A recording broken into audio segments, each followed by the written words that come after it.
नमस्कार, स्वागत है आपका के न्यूज़ में। हूं आपके साथ विशाल पंडित और हम बात करेंगे आरोपों पर जांच। दिल्ली की गर्माती सियासत के बीच पूर्व मुख्यमंत्री अरविंद केजरीवाल ने आरोप लगाया है कि भाजपा उनके उम्मीदवारों पर डोरे डाल रही है और अब तक उनके 16 उम्मीदवारों को भाजपा की तरफ से फ़ोन किया जा चुका है। उन्हें लालच देकर भाजपा में शामिल कराने की कोशिश की जा रही है। उम्मीदवारों से कहा जा रहा है कि आप छोड़कर भाजपा में आ जाओ, मंत्री बना देंगे, 15 करोड़ रुपए देंगे। सोशल मीडिया पर केजरीवाल ने लिखा कि कुछ एजेंसियां देख रही हैं कि भाजपा की 55 से ज़्यादा सीटें आ रही हैं। अगर ज़्यादा सीटें आ रही हैं तो आप उम्मीदवारों को फ़ोन करने की क्या ज़रूरत है। सभी सर्वे फर्जी हैं। इसके माध्यम से दिल्ली में माहौल बनाकर आपके उम्मीदवारों को साधने की कोशिश की जा रही है। इसके बाद भाजपा ने दिल्ली के उपराज्यपाल को पत्र लिखकर शिकायत की। एलजी ने आपके इन आरोपों के लिए जांच के आदेश दिए। एसीबी इस मामले की जांच में जुट गई है। एसीबी की एक टीम अरविंद केजरीवाल के घर जा पहुंची। काफ़ी देर बाहर खड़े रहने के बाद वापस लौट गई। इस बीच एसीबी की टीम ने पूछताछ के लिए केजरीवाल को नोटिस जारी किया। नोटिस में पूछा गया कि किस किस को 15 करोड़ का ऑफर मिला है, उनका नाम बताइए। केजरीवाल को 15 करोड़ के दावे पर एसीबी का नोटिस मिला है।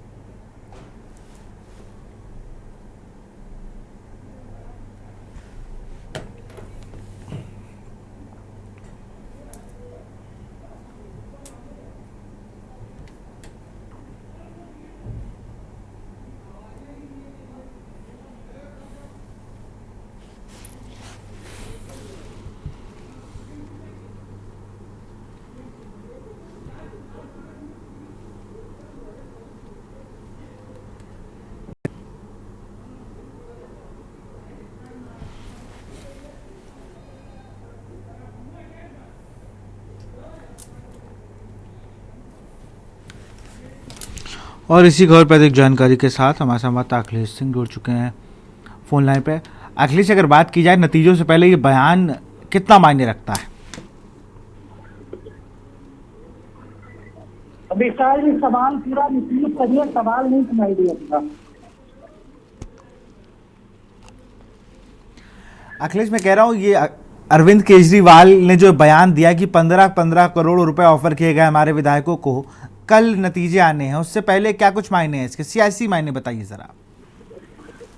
देखिए, दिल्ली विधानसभा चुनाव की काउंटिंग से पहले कल ही इस तरह के फोन कॉल आम आदमी पार्टी के उन प्रत्याशियों के पास आना शुरू हो गए थे जो जिनकी दिल्ली विधानसभा चुनाव में रणनीति के साथ ही साथ वोटिंग परसेंटेज बहुत अच्छा आम आदमी पार्टी के अनुसार दिखाई दे रहा था। इसको लेकर जैसे इस तरह के फोन कॉल आए, उसके बाद बाकायदा आम आदमी पार्टी के राज्यसभा सांसद संजय सिंह ने प्रेस कॉन्फ्रेंस की और संजय सिंह ने इस बात का खुलासा किया कि आम आदमी पार्टी के उन प्रत्याशियों के पास भारतीय जनता पार्टी के फोन कॉल आ रहे हैं जो हमारे कैंडिडेट भारी बहुमत और भारी संख्या वोटों के साथ जीतने वाले हैं।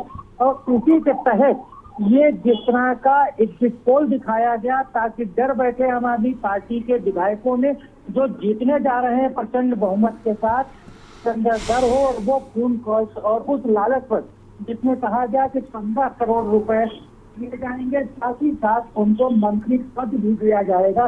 ये सारा का सारा खुलासा आम आदमी पार्टी के राज्यसभा सांसद संजय सिंह ने कल किया था और आज अरविंद केजरीवाल ने उसी बात पर मोहर लगाते हुए आगे कहा कि भारतीय जनता पार्टी जब जीत का इतना बड़ा दावा कर रही है, एग्जिट पोल में उनको इतने बड़े दावे दिखाए जा रहे हैं, फिर उनको डर किस बात का है कि जो हमारे विधायक और हमारे उन कैंडिडेट को फोन कॉल करके 15 करोड़ रुपए का ऑफर और एक मंत्री पद का ऑफर दिया जा रहा है, ये लोकतंत्र में बेईमानी है। तो इस तरह के आरोप आम आदमी पार्टी के द्वारा भारतीय जनता पार्टी पर गंभीर लगाए गए हैं, वो भी मतगणना से पहले और मतगणना की पूर्व संध्या पर इस तरह का माहौल देखने को लग रहा है।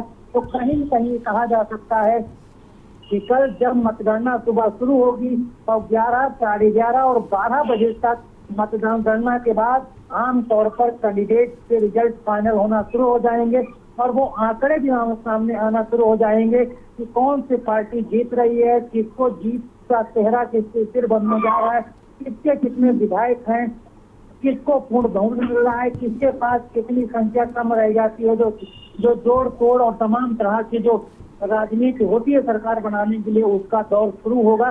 फिलहाल इंतजार करना होगा कल 11 से 12 बजे तक का, तब यह साफ हो जाएगा। लेकिन आम आदमी पार्टी के तरफ से, चाहे वो केजरीवाल हो, चाहे संजय सिंह हो, चाहे आजमी हो, सबके द्वारा विधायकों की खरीद फरोख्त पर उनसे पहले ही पैसे का लालच यानी 15 करोड़ और मंत्री का पद देकर तोड़ने का प्रयास के आरोप लगातार किए जा रहे हैं। भारतीय जनता पार्टी की तरफ से इन्हों सिरे से खारिज किया जा रहा है इन आरोपों को। बहुत बहुत शुक्रिया आपका अखिलेश, तमाम जानकारी के लिए।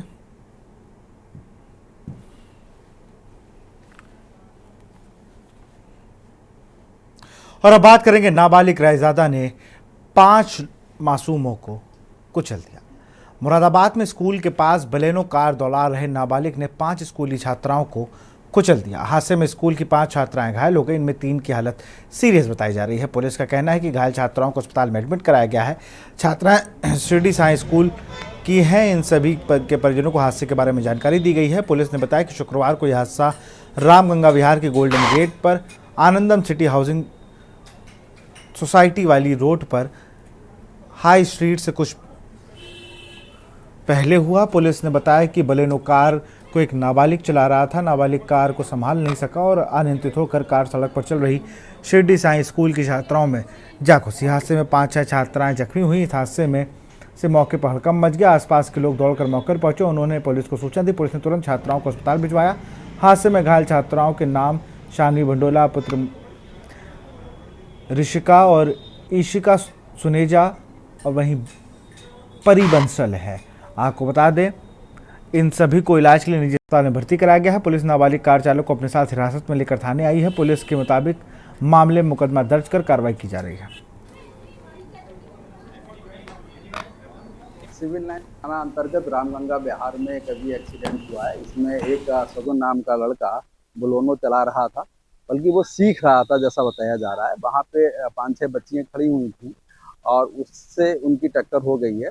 बच्चियाँ वहाँ पर अपने प्रोग्राम जाने के लिए खड़ी थी। ये बच्चियाँ शिरडी साई में पढ़ती हैं और उनमें से जो बच्चियों का एक्सीडेंट हुआ है उसमें 4 नॉर्मल हैं।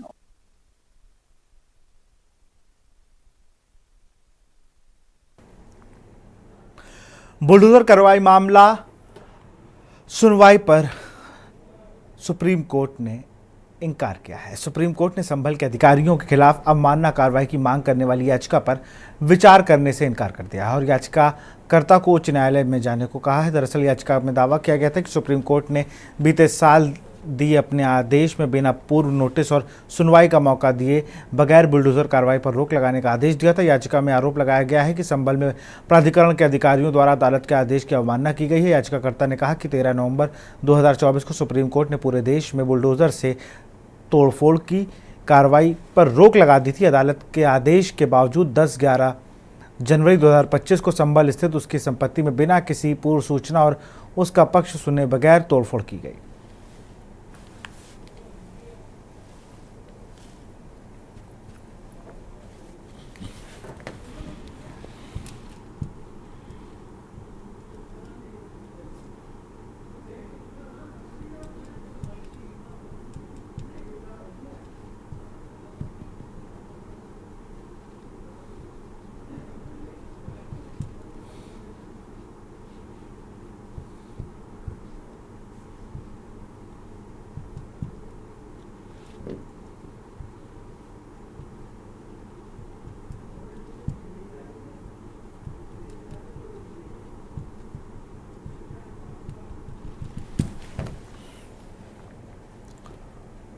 खबर जनपद एटा से है, जहां पर बड़ा बयान और उसने अपना ध्यान सबकी ओर खींच लिया है। जनपद में निषाद पार्टी के राष्ट्रीय अध्यक्ष का बड़ा बयान सामने आया है। लोकसभा चुनाव के नतीजों पर बोलते हुए संजय निषाद ने कहा कि भाजपा के लोग ही लोकसभा चुनाव में विभीषण बने हैं। एटा में संवैधानिक यात्रा लेकर पहुंचे निषाद पार्टी के राष्ट्रीय अध्यक्ष संजय निषाद ने कहा कि प्रयागराज एक पवित्र भूमि है। निषाद राज की पवित्र भूमि है जहां भगवान राम पधारे थे और निषाद राज ने उनकी सेवा की थी। अपनी संवैधानिक यात्रा को लेकर उन्होंने कहा कि कमज़ोर वर्ग को मजबूत करने के लिए संविधान के अनुच्छेद 341 में प्रावधान है। 1994 में जो जातियां अनुसूचित जातियों में थी उन्हें ओबीसी में डाल दिया गया। उन्होंने कहा कि जो जातियां अनुसूचित जाति में डाल दी गई हैं उनको अनुसूचित जाति का प्रमाण पत्र मिलना चाहिए।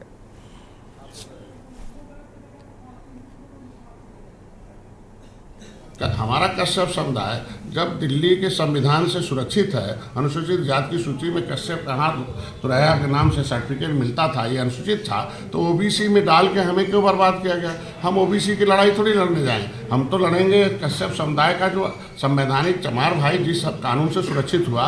आज के दिन में चमार भाई अनुसूचित जाति का 1% का कोई धोखा दे बता दो, जब ओबीसी अनकॉन्स्टिट्यूशनल है, गैर संवैधानिक रिजर्वेशन है, हमें संवैधानिक रिजर्वेशन है, उसको दिलाया जाए। तो ये कश्यप जितने नेता हैं, इन्हीं की वजह से कश्यप समाज बर्बाद है। और इसी खबर पर अधिक जानकारी के साथ ज्ञानेश कुमार हमारे संवाददाता जुड़ चुके हैं। ज्ञानेश, अगर बात की जाए तो संजय निषाद ने बड़ा बयान दिया। जी बिल्कुल, आपको बता दूं, एटा में संवैधानिक यात्रा को लेकर पहुंचे निषाद पार्टी के राष्ट्रीय अध्यक्ष संजय निषाद जी ने निषाद पार्टी के भाजपा के ही लोकसभा में चुनाव के विभीषण बने, इस को लेकर बड़ा बयान दिया है। आखिर भाजपा को के ही लोगों के लिए उन्होंने विभीषण को कहा है, लेकिन सबसे बड़ी बात है कि एटा में उनका संवैधानिक यात्रा निकाली गई। कमजोर वर्ग को मजबूत करना और संविधान के अनुच्छेद 341 में प्रावधान है, इसके तहत ये यात्रा आज निकाली गई। लेकिन सबसे बड़ी बात है कि आज भाजपा के लोगों पर उन्होंने ये कटाक्ष किया है कि लोकसभा में उन्होंने विभीषण बनने का काम किया है। जी बहुत बहुत शुक्रिया ज्ञानेश आपका तमाम जानकारी के लिए।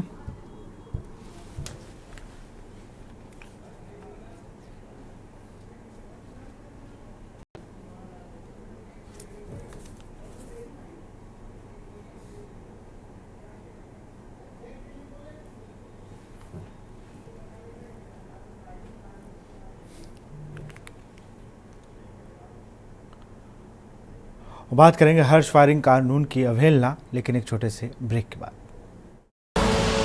आप देख रहे हैं के न्यूज, खबरों का सारथी। केसरिया से मन जोगी हुआ रे, दिल झूमे देखो मतवारा हुआ रे। केसरिया से मन जोगी हुआ। हर पल मनाओ केसरी त्योहार, विमल बोलो जुबां केसरी। आप देख रहे हैं के न्यूज, खबरों का सारथी। ब्रेक के बाद आपका स्वागत है। खबर रामपुर से है, जहां हर्ष वायरिंग करते हुए एक व्यक्ति का वीडियो सोशल मीडिया पर जमकर वायरल हुआ है, जिसका पुलिस ने संज्ञान लिया और इस मामले में एक व्यक्ति के खिलाफ पुलिस ने मुकदमा दर्ज कर जांच में जुट गई है। यह वीडियो थाना पटवाई क्षेत्र के एक गांव का बताया जा रहा है, जहां पर एक व्यक्ति अपने घर के दरवाजे पर बंदूक से फायर करता नजर आ रहा है। हालांकि हर्ष वायरिंग को लेकर सख्त कानून बने हैं, जिससे लोग हर्ष वायरिंग ना करें, लेकिन उसके बावजूद भी लोग कानून की अवहेलना करते हैं।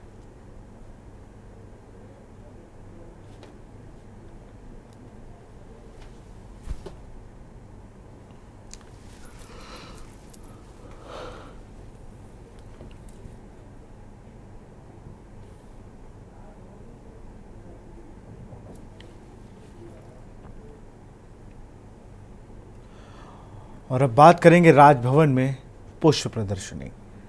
खबर लखनऊ से है। राजभवन में बसंत माह की 3 दिवसीय प्रादेशिक फल, साग, सब्जी और पुष्प प्रदर्शनी का शुभारंभ हुआ। राज्यपाल आनंदीबेन पटेल ने प्रदर्शनी का उद्घाटन किया।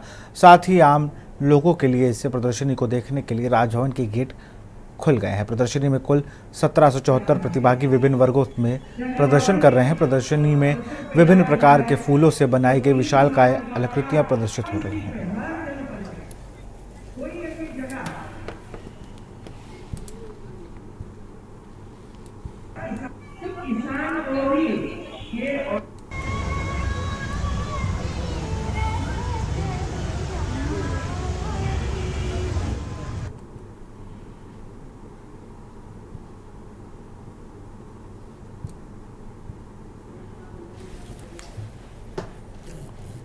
तो फिलहाल बुलेटिन में इतना ही। देखते रहिए के न्यूज़ इंडिया। नमस्कार। आप देख रहे हैं के न्यूज, खबरों का सारथी।